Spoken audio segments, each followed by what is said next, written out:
Hello दोस्तों, YouTube channel excellent exam में मैं विवेक आपका फिर से स्वागत करता हूं। दोस्तों, जैसा कि आज जो है हाई स्कूल वाले बच्चों का पेपर था मैथ का, तो हमारे पास जो सेट आया हुआ है यहाँ पर आप मिला पाएंगे। जिन जिन छात्रों का 822 ईबी है वो सभी छात्र जो है अपना क्वेश्चन का आंसर यहाँ पर मिला लेंगे। ठीक है, तो देख सकते हैं 2023 का प्रश्न पत्र है, सेट संख्या 822 ईबी का है, सभी छात्र मिला लेंगे फटाफट।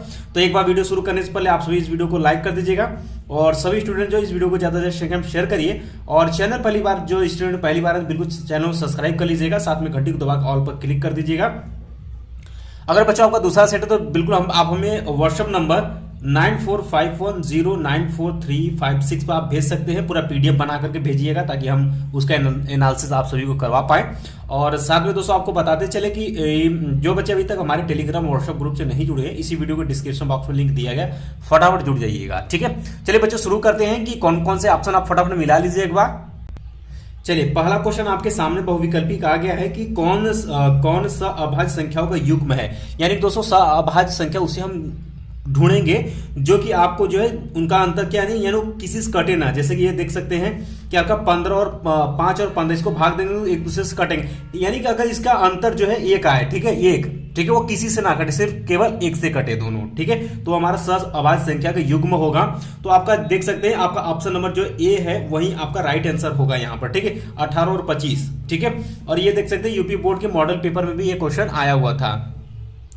चलिए सेकंड क्वेश्चन की तरफ बढ़ते हैं। और सेकंड क्वेश्चन आपके सामने है कि 144 के अभाज्य गुणनखंड में अभाज्य गुणनखंड की घातों का योग पूछा है। घातों का योग पूछा तो सबसे पहले हम 144 का गुणनखंड करेंगे तो 2 गुणे 2 गुणे 2 गुणे 2, फिर 3 गुणे 3 होगा। ठीक है, यानी 1 2 3 4, तो 2 के घाते 4 आ जाएगा और 3 घाते 2 आ जाएगा। और ये पूछा है कि गुणनखंड की घातों का योग पूछा हुआ है, तो देखिए 4 और प्लस 2 6। इसका सही आंसर जो होगा वो बच्चों आपका कितना हो जाएगा, आपका यहाँ पर 6 आपका जो है करेक्ट आंसर होगा।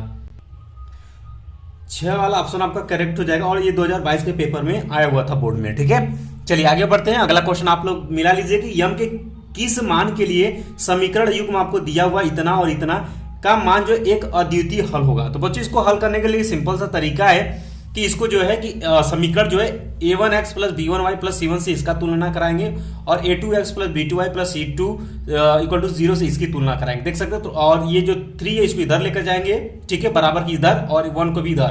देख सकते कुछ इस तरीके से, फिर इसका तुलना इस तरीके से करेंगे। यहाँ से a1 b1 c1 का मान निकालेंगे, इसी तरीके से a2 b2 c2 का मान निकालेंगे।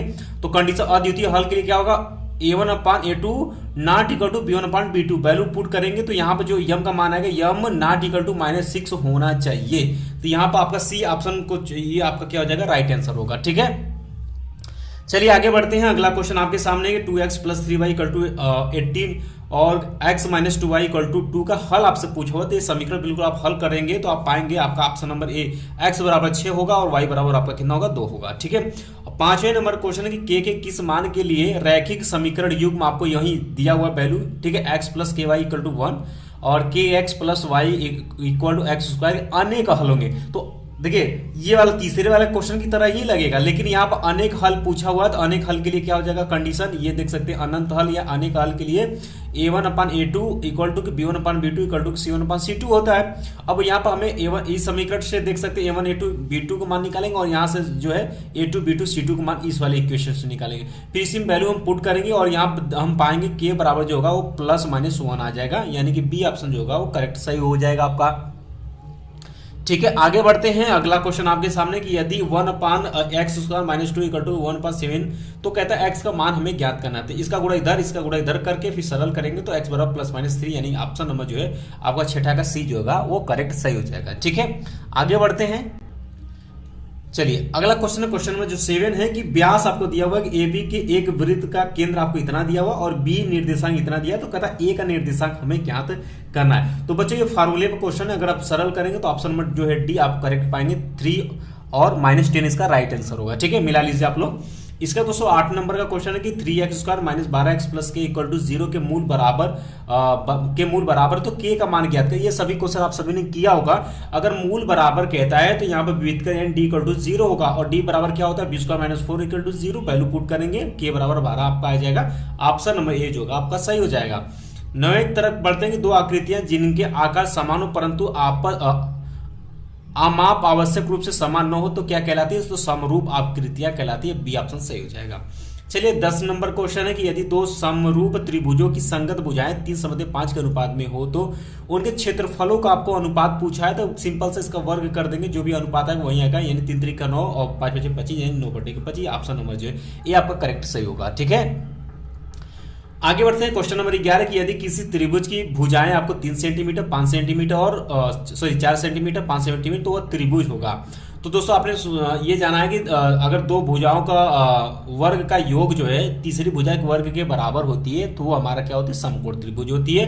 तो यहाँ पे देखिएगा तो 3 के स्क्वायर प्लस 4 के स्क्वायर बराबर के 5 स्क्वायर, देखिए 25 बराबर के 25। ठीक है, यानी दो भुजाओं के वर्ग का योग बराबर तीसरी भुजा के वर्ग के बराबर होनी चाहिए, तो क्या होता है, समकोण त्रिभुज होती है, यानी ऑप्शन में जो होगा ये आपका करेक्ट सही हो जाएगा।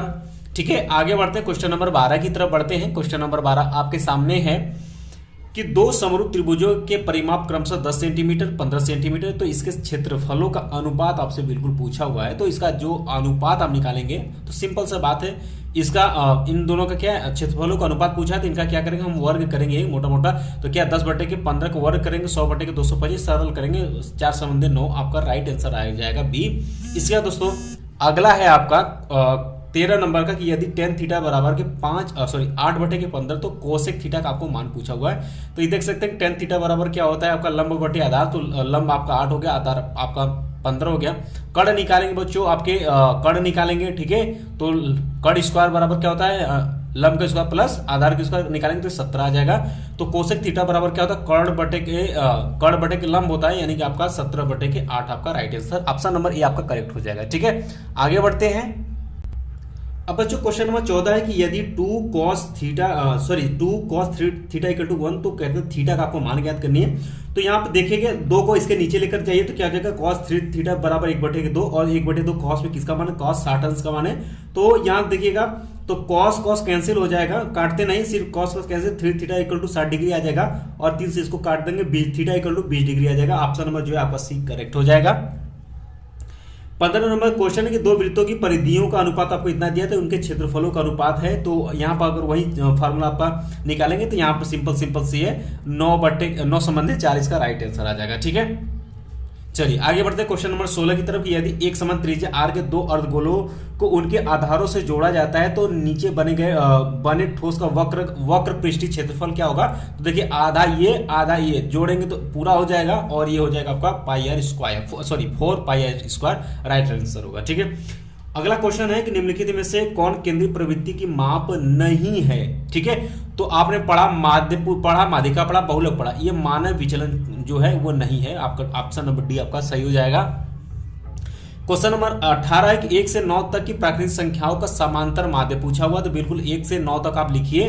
ठीक है, टोटल नंबर उसको जोड़िए और उसे टोटल नंबर आप जीते हैं उससे भाग दे देंगे तो आपका 5 आ जाएगा। ठीक है, ये आपका राइट आंसर हो जाएगा। ठीक है, 19 नंबर का कि यदि किसी बारंबारता बंटन की माध्यिका 16 तथा माध्य इतना तो उसका बहुलक ज्ञात का फार्मूला पे किस पर भाई, बिल्कुल सूत्र पर आप लगाएंगे आंसर आप पा जाएंगे, आंसर आपका 18 आ जाएगा। ठीक है, इसके बाद क्वेश्चन नंबर 20 की तरफ बढ़ते हैं। क्वेश्चन नंबर 20 है कि प्रथम 10 प्राकृतिक संख्याओं का माध्यिका फिर पूछा हुआ है। ठीक है, वहां पर 1 से 9 तक यहाँ पर माध्यिका पूछा हुआ है, तो यहाँ पे इसका माध्यिका क्या हो जाएगी, सभी संख्याओं को लिखेंगे 1 से 10 तक लिखेंगे। ठीक है, और उसमें टोटल नंबर से हम भाग दे देंगे, जो माध्यिका है वो 5 यहाँ पर 5.5 यानी डी ऑप्शन सही हो जाएगा। और इसमें एक से यहाँ पर समांतर माध्य पूछा हुआ है, तो समांतर माध्य जो इसका बीच में होगा, देखिए 1 2 3 4 5 6 7 8 9 समांतर माध्य पूछा तो 1 2 3 4 ये बीच वाला यही आपका क्या होगा, समांतर माध्य, यानी ऑप्शन नंबर ये आपका सही हो जाएगा। ठीक है, और माध्यिका आपको निकालना है, टोटल नंबर ऑफ संख्या को जोड़ना है और कितने संख्या उससे भाग दे देंगे तो माध्यिका निकल जाएगी, तो 5.5 इसका